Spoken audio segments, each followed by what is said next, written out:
Well, hello and welcome to the ANF podcast from the ANF network with me, Al Coates, Im, me, Scott Casson-Rennie, and we've got a guest. So, hello, guest.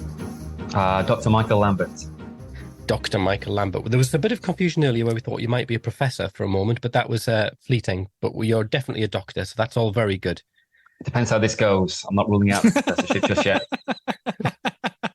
Oh, he's got our number already. He's a step ahead of us all the way. And we this year's been a really interesting year in terms of groups of people looking for an adoption apology. And so we invited Dr. Michael on to kind of, because you're, well, if you could introduce who you are, and then we're going to do some news, and then we'll get into the guts of it. So tell us who you are, what your full title is, what your PhD's in, and why are you talking about adoption? Yeah, that's a good question. I'm afraid it's not got a nice soundbitey answer. So I'm currently a research fellow and director of widening participation in Lancaster Medical School. But it's really the research that I did on my PhD that's led me here.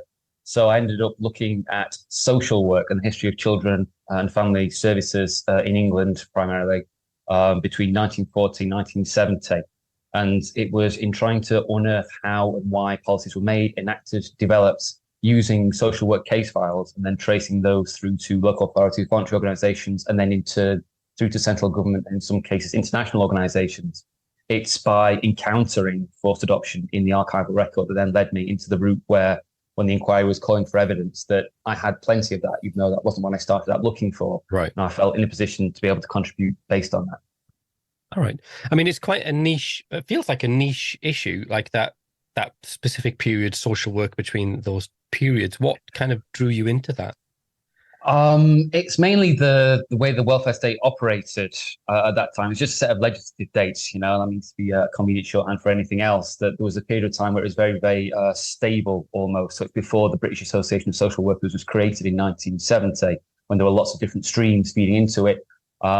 And there were a lot of older government structures in how they ran and did services. And in sort of between 1970, 1974 and 78, there were an enormous series of changes where that older welfare state, which had been in existence for about 25 years, it just all completely unraveled and changed. And it was that moment in time that I was really exploring, because the sort of consequences of that for now are quite significant in the changes that it unleashed.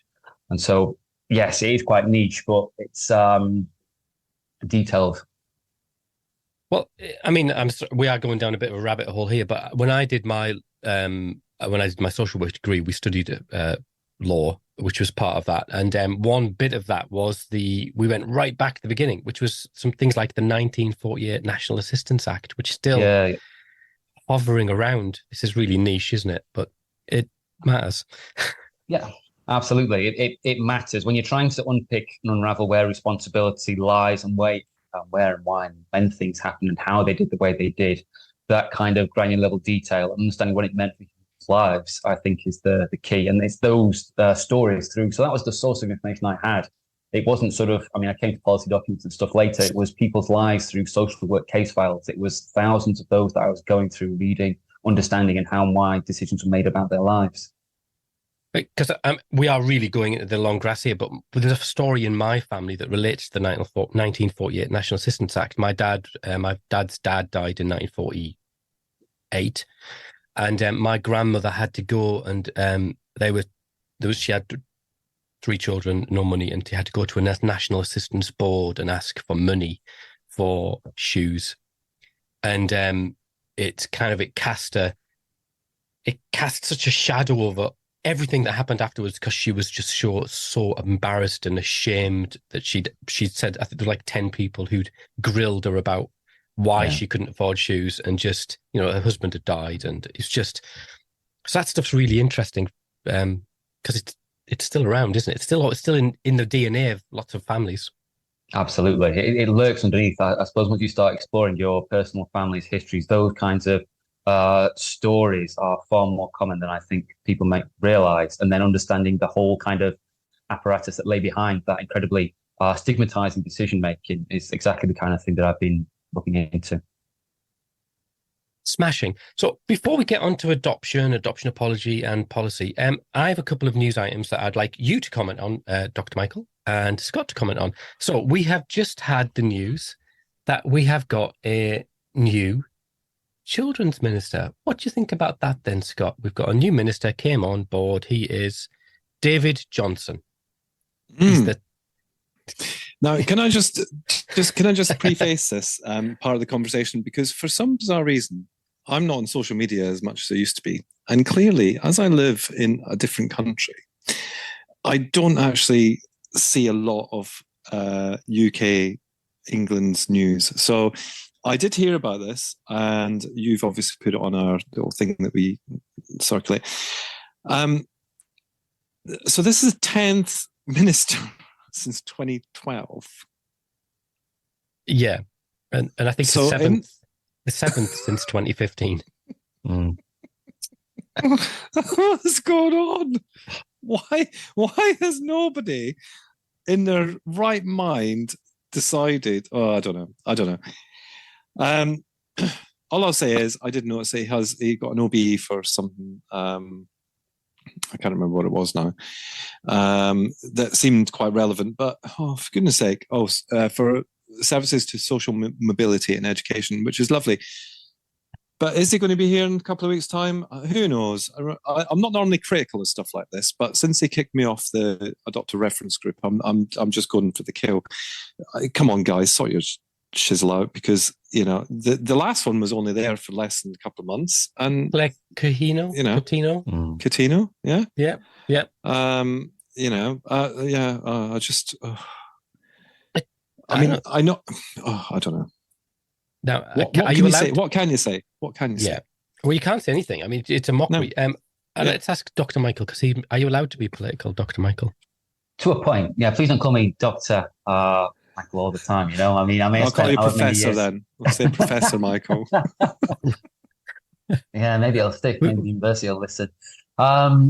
What do I think? I look forward, hopefully, to not receiving the same boilerplate answer from the minister time and again, asking the same question about trying to push an apology. I've done that personally directly through other kinds of routes, and the standard reply has been pretty dismal, and the engagement has been not forthcoming, to put it politely. So I will be optimistic with the kind of background that he comes through. He's from the industry and things like sociability education. That's his route, the social market or mobility foundation. He was there for a few years, wasn't he? That he come through that route, so you hope he'd have a recognition for the kinds of issues involved. But am I optimistic? Not enormously. I think it is quite interesting. I think because we've had so many, now it just seems like they slot them into this. It just seems like stepping stone. I think Ed Timpson, I think, was really the last children's minister that I view as making an impact. And since then, it's just been one after the other. We had one that was there literally a couple of weeks and then disappeared. We actually had Will Quince on. Was it October, November time last year, wasn't it? Last summer, yeah. And then literally 2 weeks later, he had moved on to something else or resigned or whatever. And I think it's just at the stage now where, how can any work be getting done in that place for helping children, young people? I know we say the Department for Education, but actually they cover a lot of stuff. How can anything be getting done? And how, so Coutinho, I'm not sure if that's the right pronunciation, but has now gone from being Minister for Children, Families and Wellbeing to being Secretary of State for Energy or whatever it is. I don't see the connection. This has been dubbed as a promotion. How is energy more important than children, families and wellbeing? I'm done with this shizzle now, I'm afraid. Just done with it. Michael, can I ask you then that you talked about having reached out in terms of, sort of petitioning and asking and requesting the government in terms of an adoption apology. Yeah. What has been the response? I mean, we'll get to why an apology, but we'll start with the call. It's been fairly bland, effectively, that if you read the government's response to the Joint Committee on Human Rights report that was published in March this year, effectively the response is just the same every time, that whether you're writing in kind of the letter that I did was quite extensive, kind of outlining the source of evidence and where they should look in their own back garden for all these bits of information. I got, the standard boilerplate template response, which was just very dissatisfying in a way that it was just rebuffing back to the apology. And that's happened time and again, that other people have sort of emailed me out of the blue, or other campaigning organizations have sent the same thing. It's just word for word the same. And it's very disheartening that there's not an open, frank, or a potential avenue almost to have this conversation again in light of the evidence. It's just sort of a complete blank on being able to move forwards. And it's demoralizing but frustrating in equal measure that there's a large critical mass. There's a major inquiry that's come out and said there should be an apology, and just unwilling to listen. And that's the position that I'm hoping that the replacement minister can maybe revisit, rethink, at least open a door on, see what's happening in Wales and Scotland. But again, I'm not wildly optimistic at this stage. Do you think then that, because we can see that, I mean, if we're thinking in terms of children's ministers just being like puppets, just sort of put in position as placeholders while they move on to the next job, is it because behind that, there's someone or there's something, or there's a movement or an opinion that says we're not apologizing, and the best minister in the world is going to kind of butt up against that which is behind him? Yeah, completely. I mean, the conversation just having about how individual ministers can exert an influence in the last time you're thinking about it happening. And yeah, they definitely do crop up, but it has to be someone perhaps who's invested with the role and wants to kind of make their mark and take it forward and do whatever else. But I think your assessment is absolutely right. I think ultimately, without that political will, or kind of putting themselves on the line, if they're kind of towing the party line, looking at promotion opportunity, all those other things, that ultimately they are kind of inhibited by that, and looking at that rather than thinking about the issues in them and their own right. But I guess as well, I mean, it's not very well saying that it's the Department for Education that would, come up with this. I don't know. I'm just kind of thrashing this out in my head while I'm talking, so that's probably not a good thing. But ultimately, it has to come from a leader or somebody who, and I there's been mention of apologies about other things, and I'm not 100% sure on which countries have apologized, but I know Scotland has, obviously, because I'm Scottish and I did hear that one. But there's other nations as well, isn't there? Have Wales and Wales have. Wales did it in April earlier on this year. Then Australia, I think, is the big one, 10 years ago, coming out and kind of taking that forward. And of course, living with Ireland, I seem to recall, and this is my really bad memory, but I seem to recall there was an apology over the mother and baby scandals, from years ago as well. But this has to come from the top, really, in terms of that kind of, I guess, yes, this is what happened, but how have these other nations come to this conclusion that they should apologise and England hasn't? That's quite a confusing thing, isn't it? Considering there was no independent government then. There was no Scottish Assembly, there was no Welsh Assembly. That for me is exactly the nail on the head, and that's what I, in no certain terms, said. Effectively, you can imagine at the time that the government responsible, and the apologies that Wales and Scotland put forward and taken action, all the rest of it, it's a positive step. But until Westminster steps up and says, ultimately, we were the ones holding the reins of power at the time, we were responsible for decisions made in those countries at that time, it's a half apology. It's only kind of going a step towards it because they had the authority to do so. Yeah. I mean, you're a historian, and that's your research is historical. But what's your gut feeling that what is actually behind a lack of apology? Do you think there is is there a couple of things you can put your finger on or hypothesize about what is the crux of the issue? I think a lot of it is like with the other scandals that have taken place in recent history, a lot of it's boiling down to the idea that there's going to be financial or legal consequences for apologising, effectively either people claiming compensation for the harm caused or other things. So, with the child migration, there was a compensation package scheme, and that's what's being wrangled about now in terms of Factor 8, the contaminated blood scandal. So I think they're worried that by doing that, they will concede that element, even though I would say that's not in the forefront of campaigners' minds by and large. But it's something that I think is going to be sat in the back of their minds. I also think there's an element that they're going to have to look at what is taking place now, in essence, that a lot of the same organizations that were doing it then, deeply implicated, either religious or voluntary or charitable in that third sector, they're the same organizations, and a lot of them are being very resistant to opening their records. A lot of them are resistant to looking at their practice. And I think, especially in the current context where the Conservative government's family values, they're pushing within social work about permanent placements earlier on and as quick as they can, and the fact that so-called non-consensual adoptions are still currency in England, despite what the EU may say, that ultimately, if they're meaningful about taking this action forward, then they're going to have to start looking at the present. Even if it's not immediately what they're going for, there are enough similarities and lines of connection that they have to think about it. And I think it opens too many present issues to then take a lot of that forward. That's really interesting, because I've been sort of pondering about you coming on and thinking, well, I sort of felt that there was firstly, we put a call out for questions, and silence was the stern reply. I'm not sure what that says. Well, we got one from Car Crash Princess, who you probably follow on Twitter, and she got a good question, which we will get to definitely. But I wondered, because I guess our listenership is, if from an adoption world, it's probably adopters, and I just thought whether there's this kind of slight unease from adoptive parents going, well, hang on, if we put a flag up and say, yeah, that adoption's wrong, then do we have to ask questions about the adoption that we're party to? And you think that is probably is that part of that there's a reluctance for people to look at current adoption?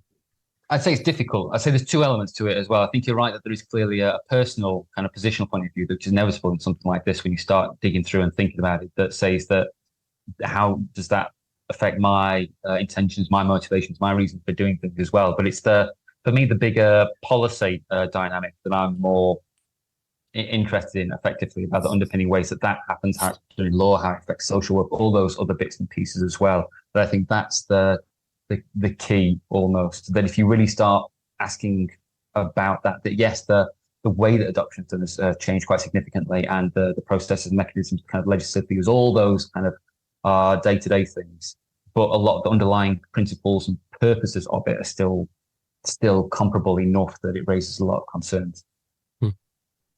That's maybe a good moment then for you to could you sort of maybe give us a whistle stop tour of the research?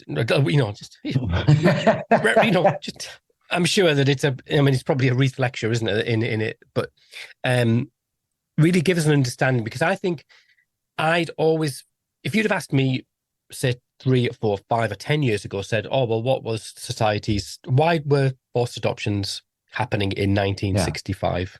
I would have said, well, society took the view that that young mums single mums shouldn't be single mums, and that families didn't want to bring shame on them or shame on their children or stigma and all of that. And so actually these organizations facilitated that. But that's one side of the coin, isn't it? Yeah, completely like that. So I don't want to downplay the social side and the attitude and the sort of cultural dynamic. I think there is a very strong element of that, and you can see that across time. If you go back to the origins of the poor laws back in the Elizabethan periods, about how parish relief and support was done in those days as well. The same kind of social stigma is really kind of right through the way. It's hundreds of years old, so I don't want to downplay that and the way that it's written into the laws and everything else. But why adoption, I think you can't say just society alone, is because adoption starts for a very particular set of reasons. It's then carried through, it's expanded again for a particular set of reasons, and it's closed and stopped and reduced and changed. Again, those reasons aren't in society, people's attitudes alone. A lot of it's being driven by policy, by government, by legislation, by practice as well. And so that for me is the key thing that you can see when you start looking at this, the kind of the records side, that it's that change, that adoption comes along at a particular moment in time. And even how a lot of the big voluntary organizations involved, how they do things changes. So like mother and baby homes, you conjure up in your head this kind of almost like this modeling laundry kind of image, in a way that before adoption really took off in 1926, so like before the Second World War, which started in 1939, it was very, very small. Like the numbers of people adopted were a few thousand nationwide, primarily in the southeast, but across the country. And that's because there was a sense that was that there was a worry amongst adoptive parents that effectively, because eugenics was very popular at the time as well, that children carried some kind of issue or contagion. There was a real reluctance to do that. So understandings of childhood changed during the war, that these kind of eugenic ideas, not surprisingly, with the circumstance of fighting Nazis, started to go out of fashion. And new ideas of childhood really came into being, particularly, I don't know if John Bowlby's the big name, the idea of maternal deprivation. He wrote a major report for the World Health Organization, but also published this really popular Penguin paperback published in the thousands that loads of social workers from that whole post-war period would have had on their bookshelves. And his ideas were very influential. And it may seem counterintuitive to say a man who comes up with the idea of attachment, maternal deprivation, pushing for adoption. But his view is that children were damaged. They could become delinquents if they didn't have a stable home. And this idea that unmarried mothers would become unstable potentially in the future was the big concern, and that it's best to act now, it's best to act preventively. And that was his reason for acting. So kind of going back to my earlier bit about mother and baby homes, they changed completely. So originally, mother and baby homes, they were designed to train mothers to keep their kids, because you carried the stigma, you carried the shame with you. It was about learning how to become a domestic servant, because it's hard work and people didn't really want to tolerate unmarried women in their homes. So you get a job as domestic, you could live somewhere as well. You've got a house and a roof over your head. That's what they were trained to do. And then during the Second World War, as you get a lot of people entering into marriages in a very short time or not, with the expectation that they might, adoption, the real push for it expands enormously, as it did after the First World War.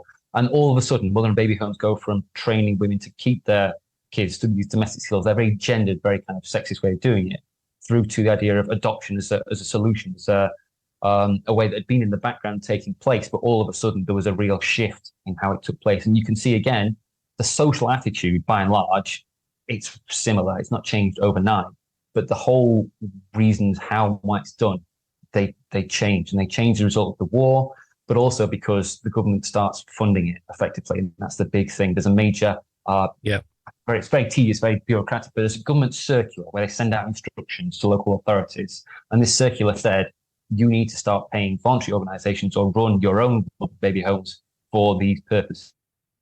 And that's really when it took off from 1943 onwards.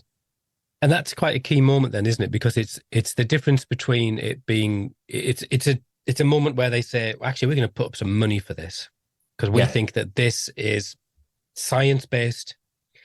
It's social. Well, that's a big question of social work, isn't it? Is it social engineering? Is it social control? Is it all of those things? But it's, and so it is this coin, isn't it? That society said, yeah, we agree with that. And the government said, well, we're going to put money into it. And it's chicken and egg. Is it chicken and egg? Am I oversimplifying that? No, I'd say it's government first. Right. Mainly because that pressure is always there, that kind of stigma, that judgment. But there's another side to that coin, that a lot of social historians, studying everyday working class life, from the Victorian period right through to the present day, there was a lot more unmarried parenting, cohabiting couples who effectively, for all intents and purposes, were husband and wife and, would present themselves to the public as that, but weren't. That was very, very common. It was the idea that it's unmarried mothers, and particularly and usually very, very young ones. And that was the key change, that it went from a kind of demographic that was being affected by the kids, effectively by the age, both of the mothers, but then also of the children they were having. That's really, I mean, as you're saying, and I had not really connected this, my same grandmother who'd gone to the National Assistance Board, she'd got pregnant as a teenager, but she'd been sort of taken away. But adoption was not an issue. She went and actually, as you say, she went and learned how to be a maid. She actually married the father, who then subsequently died a few years later. So actually I find myself quite, I'm going to have to go away and ask some questions of some relatives and see if I can make sense of that. But that's really interesting, because actually if that had been 20 years later, if that had been 1945 or 1955, it would have been a totally different outcome. Yeah, completely. And so you got to bear in mind, it doesn't happen sort of overnight. There's a real kind of post-war panic, effectively, that the unmarried mothers could upset, stable family life. And there's a real investment to doing that. Obviously, that didn't happen. And then there's a steady but kind of noticeable increase in this kind of type of adoption, effectively, for have no kin relation at all. And it just creeps and creeps and creeps. So the peak year is 1968, and it's basically an upward curve from 1943, apart from a slight blip from the 47, 48, when it kind of goes up and comes down. But it's just a steady increase right the way through. So it's just incrementally growing and growing and growing as the kind of capacity and the willingness in terms of the state, in terms of the organization involved to do this really grows, because the money of it is becoming available. It comes routinized. That, you know, you hear this in the people's experiences they share with the committee or other people who've said, you know, that I may have told a GP or a school teacher and they put me in touch with them or a welfare worker or the local authority. It becomes a very familiar story. And it becomes a very familiar story because that's what the policy kind of apparatus was there to do, almost, to kind of say, this, okay, we know the problem that you are presenting. You've got a whole policy to deal with this. This is the route that you can go effectively, and put yourself in the shoes of being young, of being kind of not knowing, being often deferential authority at this particular time, that people know your best interests. You can possibly do this. And then also either your parents, because of that social pressure, or often there's a case, social workers, medical officials, others applying pressure on parents. It becomes a very familiar tale, but it's a case of not, it's just one-off tale. It's a private story, just a family story. You multiply that time and time again, and you get the same picture emerging. It's not an accident. It's because that's a conscious decision that's been taken, or a set of decisions. And I mean, sorry, Scott. I'm surprised you remembered I was still here, Al, to be honest with you. Sure. I wanted to ask a bit of a question, going back to the points that are made about, you know, the societal thing that we all thought was, and it's not about blaming or accusing or anything like that, but I'm just wondering, especially like living in Ireland, the mother and baby homes and stuff, how much religion played a part in this as well? Because, you know, thinking back, the Church of England, again, not blaming the Church of England for anything, but I'm thinking also about LGBT stuff, and they do tend to have quite an influence on stuff like this. And do you think, or did you find evidence that was kind of a contributing factor as well, or was it not really of any relevance? I mean, this is the point where you're kind of very studied and staid academic, provide a very complex answer. But yes, that's exactly the case. It's just a simple yes.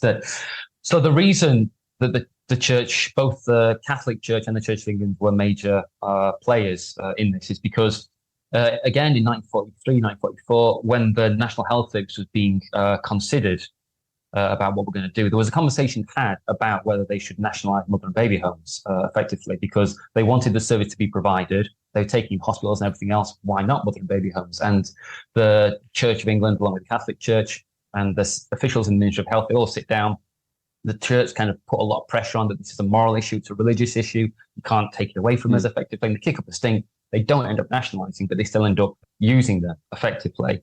And so even though some local authorities have their own mother and baby homes that become these places for adoption, so particularly big ones like Birmingham, London, Manchester, Liverpool, well, Liverpool's a religious exception, but they all start providing them. But it's mainly religious organisations that do this. And they survive through financial support by local authorities and central government in doing it. And they're advocating for it, they're maintaining these kind of things. But equally, the church, it's like the NHS, it's not one thing, it's many things.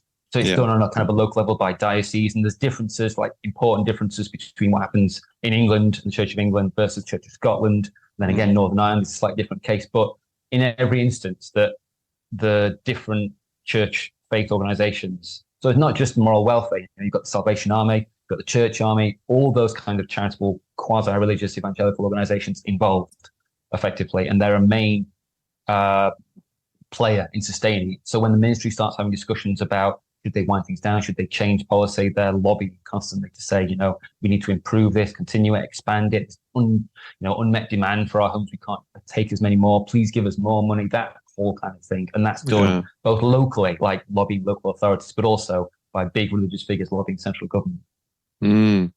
Interesting.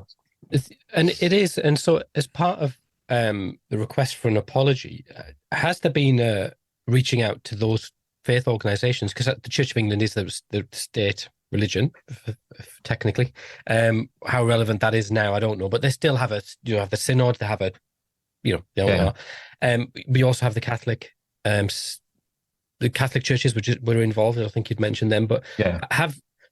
Is there any idea of how receptive they are to that? Because you've got parachurch organisations. In the last podcast, we talked about Home for Good. I'm not going to go there. We're not going to open that can of worms. Nope. But church. So actually, has there been any sort of So the Catholic Church apologized 2016, 17. Some years ago they made an apology, but I would say it was very vapid, because it said sorry. It's like the government now. They say sorry without saying sorry. In effect, that they came out and said, we apologize. These things happened to you, different values at the time, and there was no consequent action from that about exploring their own organization. I've tried to access those records. No is the short answer. There's been no real impact of that apology on the people affected, or a way of being more transparent about to what extent they were involved in the process. And the only reason I know about it is because their papers, like individual bishops' papers, contain a lot of information about lobbying, but also, again, within central government, those central government papers have significant numbers of exchanges and meetings between senior figures, and you can see one side of the exchange, but not the other. And so when the specific wording of that, then, when we say, sorry, this happened to you, do you think that it's maybe that there's a corporate kind of forgetfulness, amnesia, going, looking back, it was terrible, it was the 60s, everyone was high as kites? Or is it, do you think that they need to do their due diligence and go, hang on, let's have a look, our fingers were in this pie and we need to apologize for that? Is it as simple as that? I'm making it all simple. I think it's about making it meaningful, that you can say sorry but not being sorry. And that's what they've done effectively, because it's not just about the words, it's about the actions that are then taken as a result of that. And that's kind of beyond my, horizons and my legitimate stuff that I do as an academic researcher. But that's where that should take place, and that just simply hasn't happened. Yeah, because that was going to be my question was, apology, if it's made, when it's made, it seems like it should be made, and I think that eventually it will be made, but by whatever government that is, who can tell? But after the apology is made, what changes? I know that this isn't your kind of thing, or this isn't your field specifically, but what you must have a small idea of what people would want from the apology or after the apology, or not. To a point. I think I'm not the person necessarily to speak with authority on that, in a way that I think mainly the platform should be given over to those with lived experience primarily, and about Absolutely. the kind of requests and demands that they're going for, and how they then press that forward. But I think my role is to kind of provide the backdrop, almost the first step in that, in saying that the kind of archival evidence that is there that backs up what you're saying and how you're saying it should be taken forward. That's the kind of foot in the door almost, and what happens beyond that, I think, is a little bit beyond my because I'm not associated or kind of implicated in it, that I wouldn't know how they want to take that forward. Yeah, because I guess it also makes you think about this kind of tradition, which we hear about in England a lot, about access to records and people really struggling to access their own records and stuff. And I know that is a big issue in Ireland as well, where there's kind of legal rights for the birth parent or birth mother, predominantly birth mother. I'm sure it applies to birth parents, where the child, or the child that was adopted, should I say, is they don't have any rights to see their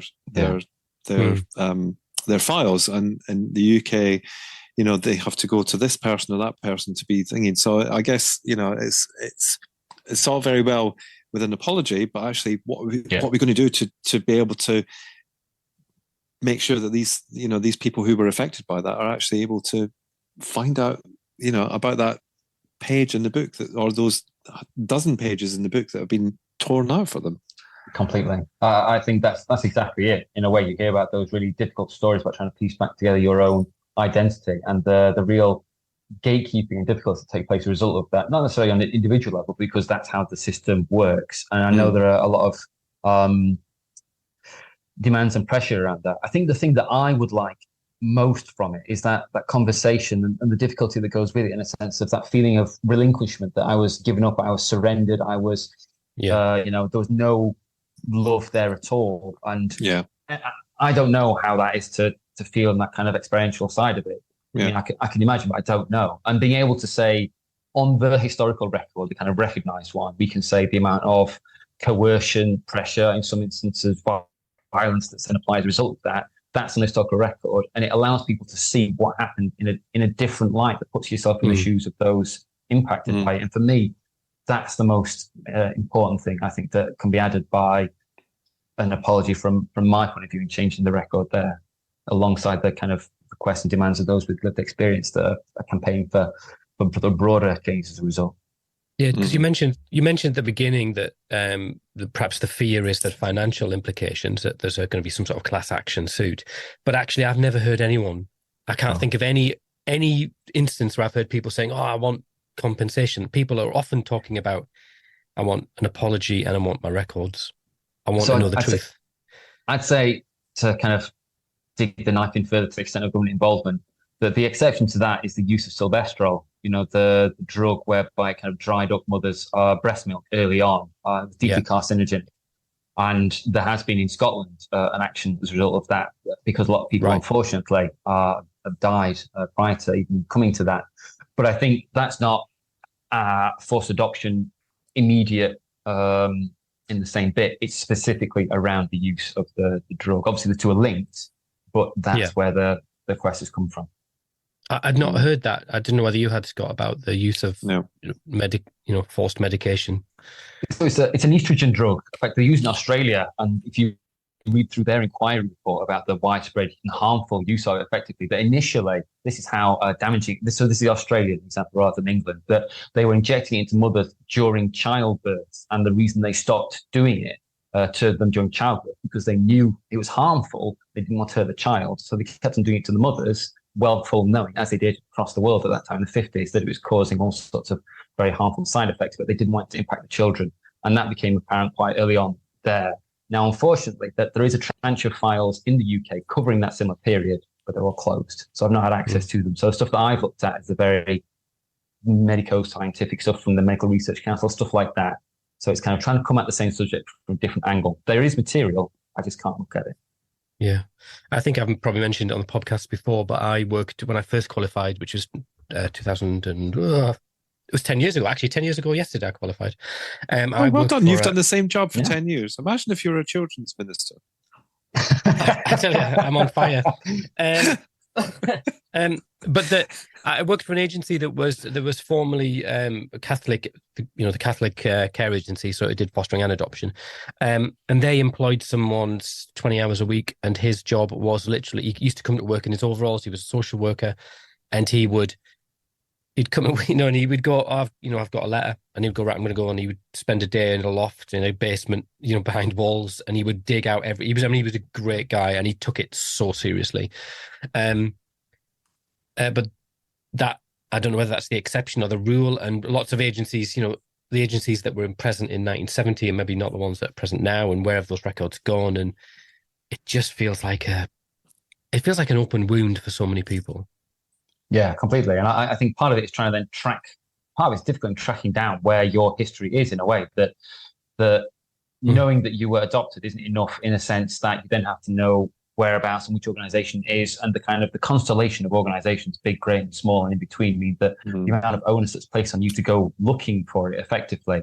Whereas a lot of the action that's taking place in Australia has been about centralizing everything so that you can access your information much more readily and learn about that, rather than having to know it all in advance and we kind of pass from pillar to post because it was some quasi-evangelical small minority organization we're trying to home for 18 months. And they do unfortunately happen. Yeah, because I mean that's quite a big thing, isn't it? Adopted people are expected to do all the work. Yeah, and the people who have been adopted, they didn't ask to be adopted. To expect them to then chase and try and find out, and I think that's probably where programs like Long Lost Family have come about, because people were saying, I can't find, I can't find any record of myself beyond this day. I know I was adopted, or I know that this, all that sort of stuff. But then for them to have to then go and do all that work, that's minimizing their history for a start.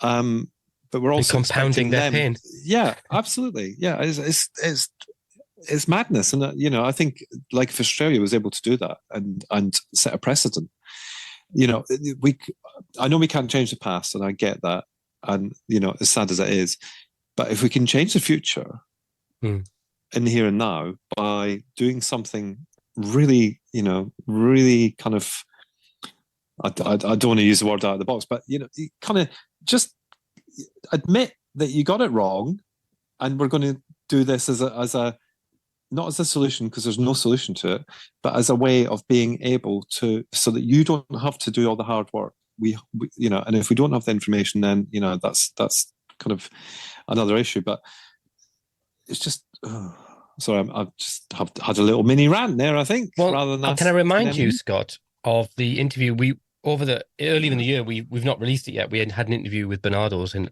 Ireland.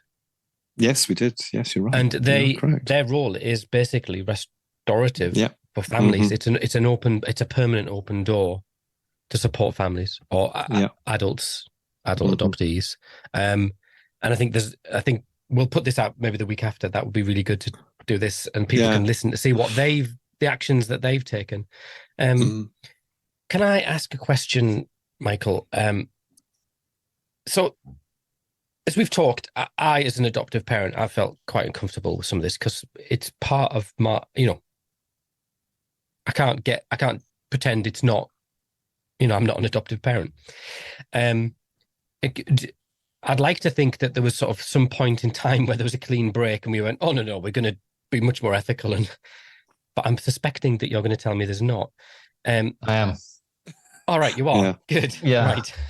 Because that's the how did and why did that moment adoption end? So if I've said, there was this moment in time when there was a series of decisions taken that led to it happening and then it stopping, there are social things taking place, right? So access to birth control is enormous. Access to reproductive rights through, yes, it's still through medical opinion, it's still technically legal, but abortion is a big element as well. Changes in divorce law as well are quite big because, one, you'd be surprised, but one of the common elements is people having second families as well because they can't divorce because it's so expensive. Effectively, that changes in law there allow you to do that. It just changes the way that families are then created and reconstructed in Britain. So there are a lot of social things taking place. I don't want to downplay them. You need to recognise them. They're important in changing attitudes as well as kind of reflecting them. And what happens as a result of this is that the kind of made-to-measure babies almost are kind of the supply of children for adoption dries up because the ideal adoptee from the point of view of the system, so to speak, is a baby, preferably a girl, between 10 days old and 6 weeks. That's when parents want them because it allows the adoptive family to kind of put off this idea of a stable nuclear family to the public that it's kind of as any other family would be. And it also, this is in the eyes of the kind of state and social workers, it allows the birth mother then to kind of start her proper life separately. You've been rehabilitated, you can go on and do that. So that starts to wind down. So what happens is that existing organizations repurpose what they do. So this is where, again, there's a lovely series in the government archives about Thomas Coram getting in touch with the government and changing what they do. So they then start reorganizing around providing adoption placements for disabled children, particularly so-called hard-to-place children. Yeah. This is when you also get Bernardo's in the late 1960s putting on a so-called mixed-race adoption unit, where that's what they start to do. So this is where the care system and adoption really start to come together. So local authorities had been doing this, but because you could almost have, like I said, these so-called made-to-measure babies available, there were very, very few of them being adopted in quite the same way. So local authorities become more involved. A lot of the organizations either step back or are nationalized eventually as a result of the 76 Act and start doing other elements. Though the big growth areas, you get a shift from, again, the so-called made-to-measure to deprived children going through the care system. So demographic changes from being these younger children to slightly older children as well. And it's the same apparatus, the same institutional arrangement, recognizing this shift. And this is also international. There's a lot of literature about this, which is slightly beyond my area of expertise, because I do the British welfare state, is where international adoption, inter-country adoption really becomes a big growth industry, both here, but also Canada, USA, across the Western world. That's when it really takes off after sort of the middle of the 1970s because of this change. So you've got to bear in mind all of those dynamics as well. Yeah. Because I think that it is an uncomfortable conversation as an adoptive parent. And I was talking to a friend of mine just this afternoon. She was around the house, and adoptions, by comparison to 1968, which was, what was it, 28,000, something like that, mid-20s, high 20s, we're down to 16,000 at its height. We're down now to 3,000, give or take, bit more.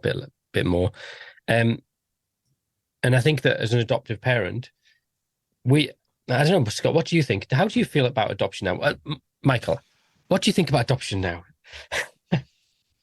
I mean, it's a major. I can't sort of answer it in the same way I did with the church, like yes or no.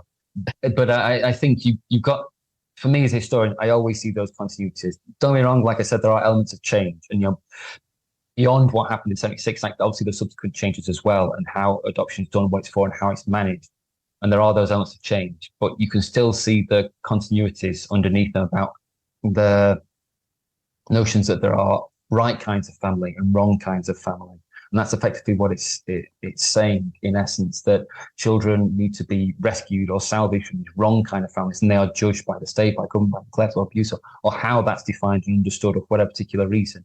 And there are these right families that they can be rescued and dropped into. And I think ultimately that's the model that it's rooted in to an extent that has much longer kind of Victorian origins with the kind of the NSPCC, the child migration movement as well, the bigger associations. But you can see those ways of thinking and understanding. And I don't want to impugn anyone's motives necessarily, because it's something, again, I used to teach social workers. Everyone gets into it for the progressive values rather than for the money, right? I mean, no one goes thinking, I'm going to be director of social services in 10 years, I'll be on a retirement pension.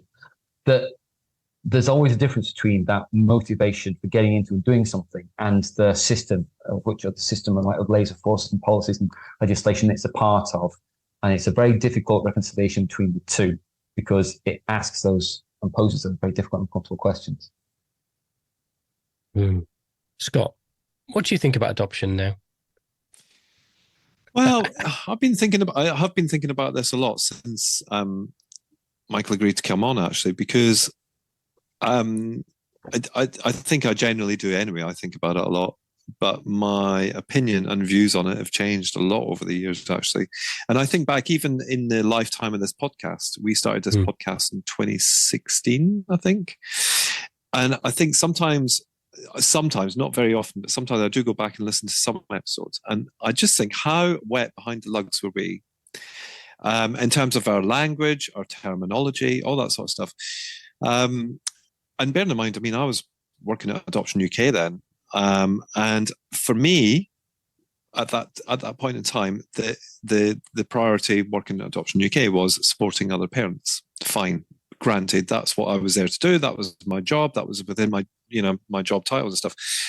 But as I've come away from that and kind of worked more, we have the conversations on the podcast as well. And what struck me when we started doing them was listening. So not hearing, but actually listening to people's experiences of being adopted. And I think that's what's changed my view now. I love all three of my kids dearly. Absolutely. Wouldn't change them for the world. They're here, and I support them. But what I'm very conscious of is all of the kind of things that I hear, or sorry, I listen to. I don't hear, I listen. I listen to where, things like the people who are adopted not feeling that they can go and look for their birth families until their adoptive parents have died, or, all that kind of stuff. That really resonates with me, because I would never in any life would I have adopted somebody and thought that's how they would feel 20, 30 years later, that they had to wait on me dying to go and, look out their history and what those pages of the book that we're talking about that have been ripped out. So my view on it has changed quite a lot, actually, over the years. And, but do I agree with it? I think I still would say yes to that. But I just think that there's lots of different things that could be done a lot differently. Today we got an email from somebody asking why a certain regional adoption agency didn't include a certain thing in their training or their support. And that's kind of stuff that, is really important to these adopted people, so that it's not a savior thing anymore, and it never should have been about that. But what I'm saying is, I think that there is an element of that within adoption, not just in the UK, all over the world. And it's difficult to come away from that. It is absolutely difficult to come away from that. Even if you don't think you're doing it, you probably are in some way. So, it's... Oh, listen to me, Ranty Mick rant face again. Well, I think that we need, Michael, your research should be it should be like day one, lesson one of preparation for adopters. If this is what you're getting, this is that all of these historic policies and societal kind of where they merge and how they interact gets us to today. So even things like you were talking about Bowlby, and I think Anna Freud's in the middle of all that about how these little babies that we need to sever the relationship with their biological parent, and then we need to imprint them onto the new. That kind of is still, it's still there. It's maybe not those words wouldn't be used, but the practice has all of that in it.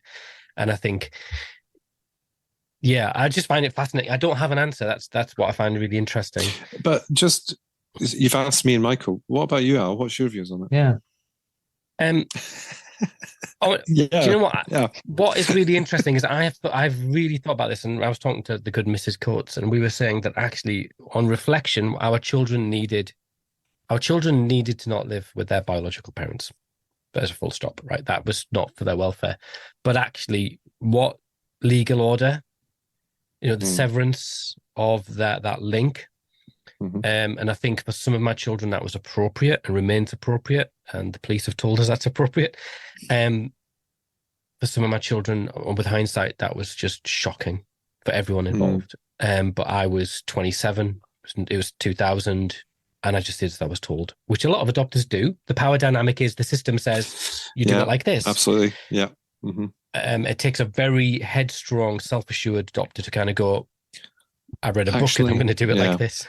But that's a very fascinating reflection, just in thinking about that power dynamic, even now, about as an adopter to be able to say no, or that it shouldn't be done this way, it should be done differently. That even that, with the kind of experience and the background you've got and the will to do that isn't there, then thinking about how that, on the other side of the coin, where the power dynamic gets things even further imbalanced, it just shows you that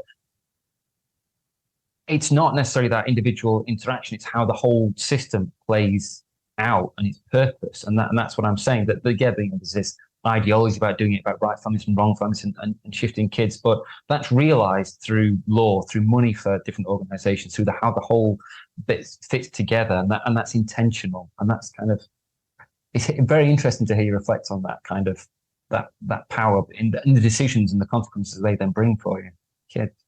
Yeah, well, and I think that the interesting is because we got lots of adopted children, which is a long story, but when we adopted the second set of children, not intermittently, so I'm not sure if that word works there, but we felt much more in a position of power, and we said, actually, we do want to maintain contact. We do want to have physical contact. We want to, and we were very much more led by the needs of the children as opposed to the needs of the local authority.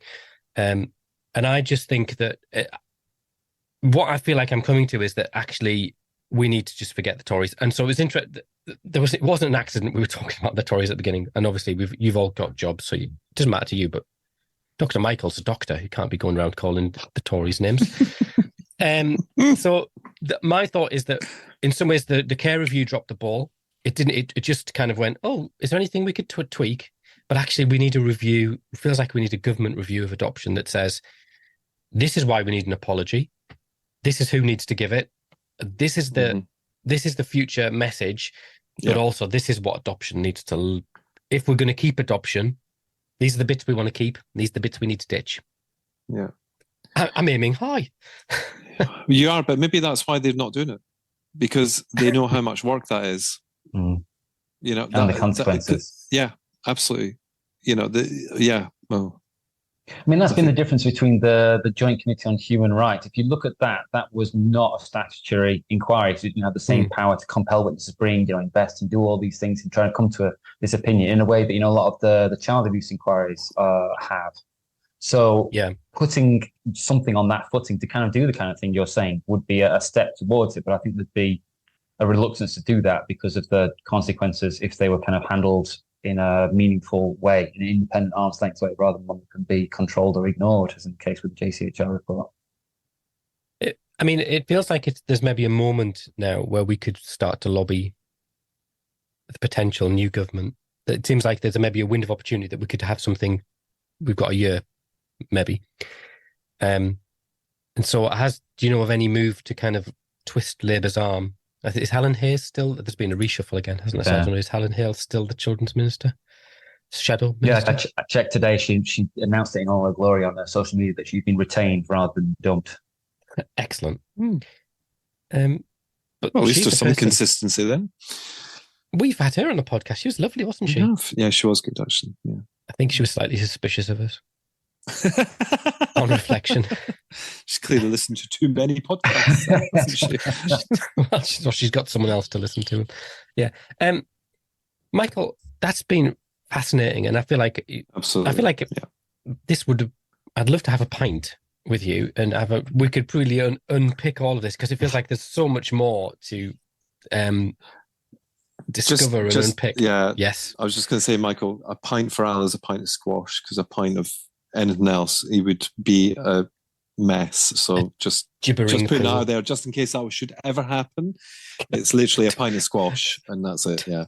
A forewarning as well that if I bring my computer, you just be wall to wall me showing you document after document after document. I've done that more than one occasion, so it cuts both ways. That's fair enough. He'll be asleep by the time you get the laptop out, so don't worry about that. Terrible. Michael, it's funny though. I think it's been really fascinating, and it's really made me think about. I guess the one thing it has made me think about what it means to be an ally, because actually, it feels like what is allyship, and are we is there a place for our allyship, or do we just need to keep quiet? I don't know. That's maybe a bigger question. I mean, you would be considered, Michael, as an ally of adopted adult adoptees. Yeah, absolutely. I'd say perhaps inadvertently so, but that's not the reason that I came into it. I came into it, like I said at the beginning, very naively, that I was going through records. And when you start to piece together the jigsaw on the scale that, very tediously, my PhD thesis is 540 pages long, by the way, so that will certainly help you go to sleep.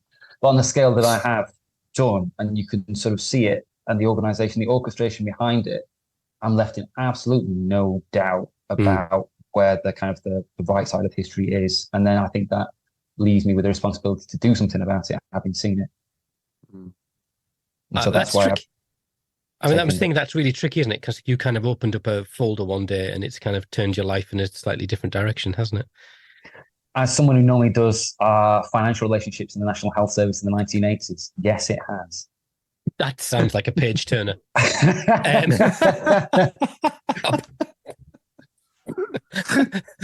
I won't be sending you a review copy then. With all due respect, that sounds terrible. Each to their own, Al. Each to their own. Yes, yes. For every Jack, there's a Jill, and all that. Yeah, stop being judgmental. I'll stop being judgmental. Day one of social work. Well, Michael, thank you so much, and I really appreciate it. And what we'll do is you've sent us through some documentation and where you've given evidence and some information about how you got to where you got to and stuff like that. So we'll put that in the show notes as well, because that is really interesting. There's a lot of reading there, but I think it's really worth if people want to, accost their priest in the street, go tooled up with all of that, or their MP things like that. Well, we shouldn't accost priests in the street. No, anyway, I'm just saying, don't encourage people to do it. I mean, anyway. I can't remember the last time I saw a priest in the street. If you go to Liverpool, there's quite a lot getting on the bus, Stephen now. To be fair, I live in Ireland, yes, you do see priests in the street. So, right, you're right, actually. Anyway. Excellent. That's fair enough. Michael, thank you so much for your time. Scott, thank you so much for your time. And I both wish you well on this September evening. Bon Jovi. Anchovy. Thank you.